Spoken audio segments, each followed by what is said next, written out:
Good morning, good afternoon, good evening, everyone. How you doing today? Michael Zuber, one rental at a time. And yes, we are back with the one and only and legendary investor, Laura Morby. How you doing, Laura? Doing great. How are you doing? I'm doing wonderful. So, hey, I heard a rumor. I heard a rumor that you hmm and Pace don't get every deal. And I Oh, just don't understand. I mean, how do you keep moving forward when you don't get every deal? okay. Well, we don't. I mean, if you send Pace on a buy appointment and he doesn't get it, I don't think anyone in the state could get it Nah, well, yeah. because he's that damn good. But, we have an acquisitions team right now who go on buy appointments and stuff like that. But there's also like things that happen sometimes that we like actually do have to cancel a deal. Yeah. And um, our biggest thing is number one, we're never stopping marketing. And that's one thing that I see with a lot of investors is they put like all their eggs in one basket. They've got a Hmm, seller, and sellers can be like all encompassing to your life. sure. They've got stuff going on and problems, and then you get wrapped up in it. And as you should, I'm not saying you shouldn't, Mhm. but while you're doing that, you need to be working on closing someone else or building rapport with someone else or getting your phone ringing for somebody else by doing some sort of marketing. And so like I'll run into investors who are like, they'll talk to me about this one deal, Yeah. 2 or 3 months, and you're just like, okay, what else do you got? Because Yeah. it might fall apart. Yeah, I mean, it likely could, right? These are often transactions that have hair on them, and you're Totally. there to solve problems. And sometimes you find out new information that it's not, that doesn't make sense. Yeah. Or like for instance, I got a deal like a week and a half ago. Fantastic deal. Fantastic for the seller too. Like so needed. This guy needed to sell years ago. He has no appliances in his house. He has Oh, wow. concrete floors. He needs to get into a better part of town. All around beautiful. Win-win for everybody. And then his kids got in a car accident, Oh, no. and his grandbaby has some health problems because of it, and that just happened. And so he's like, I'm gonna have to like rethink what I'm doing. He was going to move into into a nicer area, but into a house for just him. But Hmm. now he's like, I am like all my kids have, and my son is not working right now because of what happened in the car accident, and like they might have to move in with me. And so in that case, it's like, do not count your chickens before they hatch. Like I was not counting on that. I was happy for it. I was grateful for it. I was Yeah. excited for it, but didn't mean I wasn't trying to get another deal the next day, which I Yeah. did.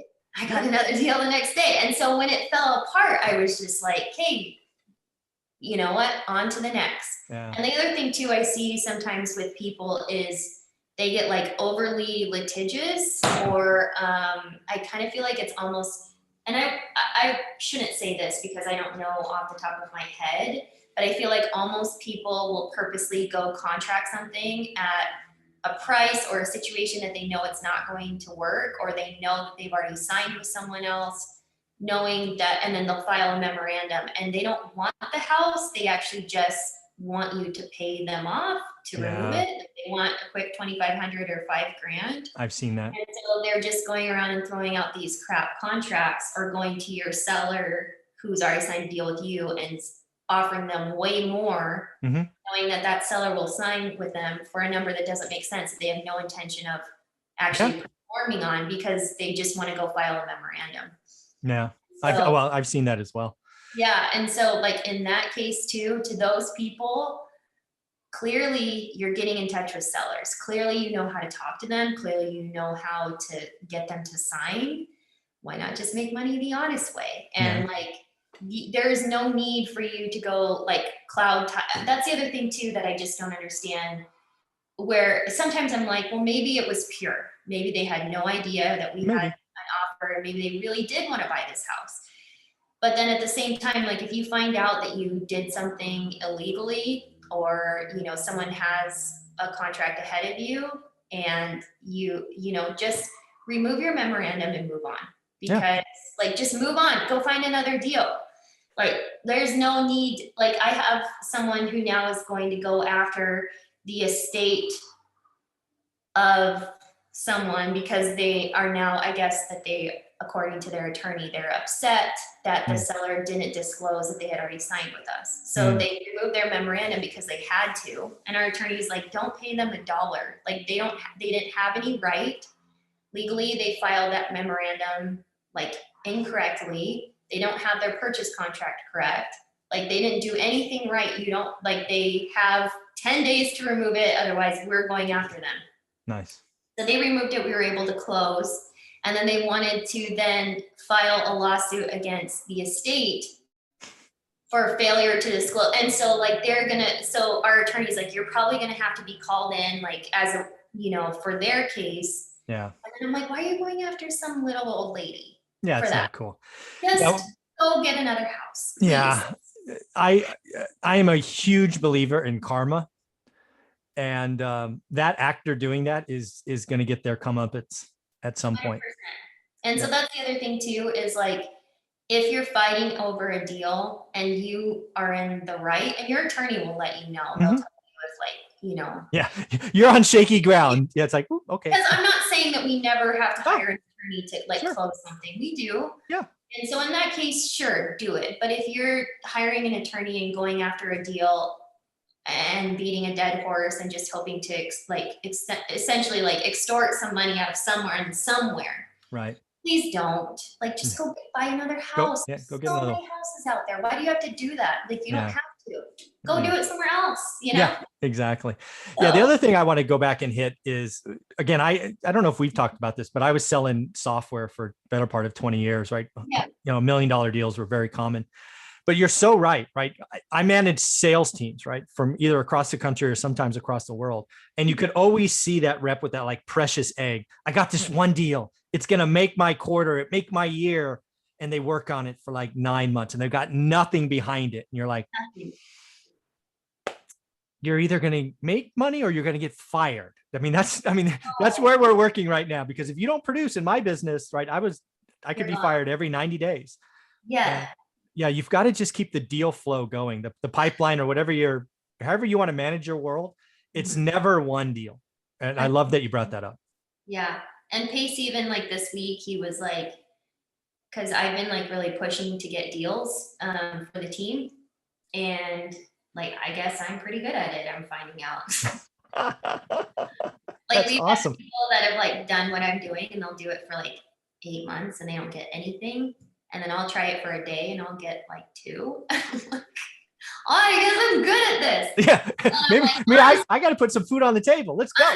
I'm like, I'm just going to keep going. So I'm keeping going. And Pace is like, he's like, I don't know. He's like, all your deals, because I just started doing it like 2 weeks ago. He's like, they're all going to hit at the same time. And he's like, I don't know if we want like that many flips going on at a time. And I was like, sorry. I'm like, do you want me to honey, stop? go. And he was like, no, don't stop. But it's just funny because it's like, have that problem. Yeah. Don't have like, this is my one precious baby and I love it so much. And I look at all that I'm doing. And like, yeah, that's nice. I'm not saying don't be sweet and cherish it and nurture that relationship, but also nurture some other ones. Yeah, and like get more. Real. Yeah. So, I would tell a new sales rep, whether you're selling software like I used to, or you're in the house flipping business, you need to spend a significant portion of your day or week, however you divide your time, on new things, right? If you have a pipeline of active deals, great, set the time aside, but you're spending 3 hours a day or 12 hours a week or whatever it is for you on new things. Yes. Critical to your business. Yeah. Yes. 100%. Very cool. That's the thing too, is like, so if Pace and I lose out on a deal, whether it's, someone decides to not sell to us, we have to cancel a deal, buy appointment doesn't go so well, another wholesaler gets the deal, or, where we're losing on a flip. The thing is you just don't give up, okay? Yes, don't give up. And you don't let it get to you, because look at it like it's a game. Yeah. It's just a game and it's fun. And even if you think it's not fun, just tell yourself, this is a game. This is a game. And that sounds a little bit psychotic, because like, it. You're dealing with like a serious investment and serious issues and sometimes death and suicide. And stuff like that. And I'm not saying like just be like a psychopath and sick about it, but this is business, and you know, you can't get down, and you just got to keep going. And as Pace says, which we've talked about this before, it's just money. You go make more. And so it's also, it's sweet because it's like, oh, it's just money, you know, like, and Pace all the time is like, at least we have each other, and at least we're healthy, and look at our babies, and look at our life. It's actually really perfect. But then also, it's not like, that statement also comes with a kick in the pants. Go make more. It's not telling you to go and cry about it, or go tell all the 8 investors that you know in town and lament your poor, like, I can't believe that. Like, I haven't even told anybody I lost that deal with that guy this week, because like, I don't care. I need to move on. If he comes back, great. But then at the same time, I'm not going to force this guy to sell his house. He needs something for his kids, you know, and I'm not mad about it at all. And you know what? It's just money. I'll go make more. So guess what? The next, like, literally 30 minutes later, I was back on the phone, like, trying to make more. I love that. That's going to be the title of this video, I think. Just go make more. Just go. Just keep going. That's all it is. It's a game. There you go. Have fun, go make more. Yep. If you want to buy or invest in Arizona, you need to reach out to Laura Morby. How do you want them to do that, Laura? My phone number is 480-717-2070. And my Instagram's Laura Morby with no spaces. Thank you very much for your time this weekend. Yeah, of course. Thank you. You got it.